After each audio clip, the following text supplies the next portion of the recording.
Precious, life-altering, unforgettable, and so many more words can describe the feeling of playing Lost Records Bloom and Rage. So let's get into it. But before I do, I can't forget the intro, of course.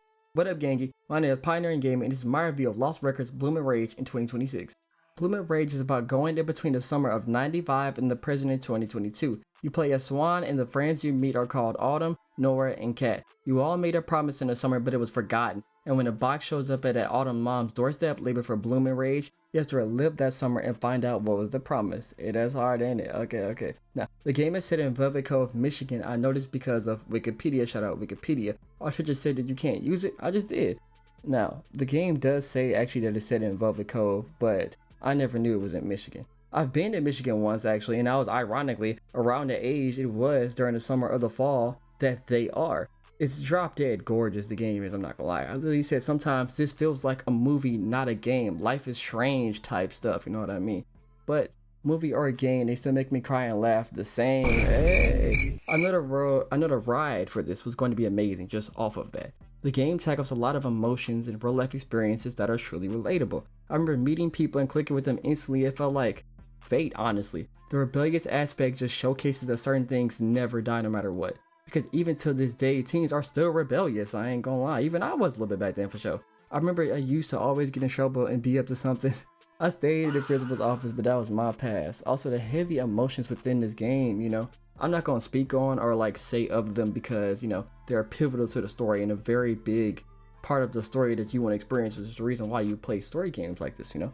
So, but the free spirit feeling of being a teenager and hanging out with friends is captured phenomenally. Each friend having distinct but similar likings also push the friendships into a realistic space. Being able to share experiences with a certain character really made me feel happy. No cap, I'm being so for real. I was smiling ear to ear while I saw them having fun and even cried tears of joy because the characters feel alive. The writing and everything for this is amazing. Now, as you know, this is a choices matter game and they most def do matter. Not like life or death, of course, you know, like Detroit Become Human, but a previous choice can affect the present and later into the story as well. So make Swan the way you want her to be because you can. Also, you have a camera recorder that lets you record events, objects, and animals. You can actually look back at your recordings and see it in the style of a camera recorder, like as if you was legit doing it in person. It's crazy to me how amazing this game is. Now, sticking on gameplay, they have romance in the game. I loved hearing that, I'm not gonna lie. When I legit saw the trailer for this and I saw the game and I was like, is there romance in the game? I looked it up instantly immediately after that, I'm not gonna lie. I actually even used a guide to make sure I got like the right options and everything. I mean, I tried on my own, you know, but it's a story game. You're always gonna mess up on something. Now, let's get back to the topic game. One, I love romance in these games. I love it, like I said. Two, it's actually meaningful and not like a side thing. You can get certain dialogue options because you're dating a character and even maybe something special later on that will genuinely make you feel appreciated and see that the relationship was just more than a bluff, you know, it's actually really there and it's actually important, of course. So I would say it's worth it to at least pick someone. I picked Autumn and I was her ride or die even before I bought the game. I ain't gonna lie for real. I want to bring up the music and oh my god, man. It's like the world and the music is so amazing, man, I promise you. I love music as an artist and producer myself.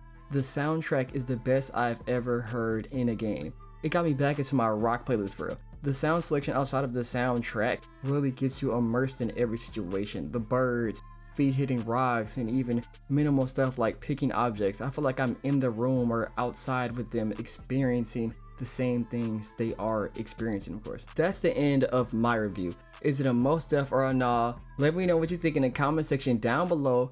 Don't forget to like the video, subscribe for more game reviews, hot takes, and more pioneering gaming content. If you like beats and music, check out my other channel for that. Alright, see you, gangy. There's a gorgeous baby right in front of you. I've been watching too much anime. I am a real girl when she be like watching A. I've been playing too many games. These girls starting to look like reality.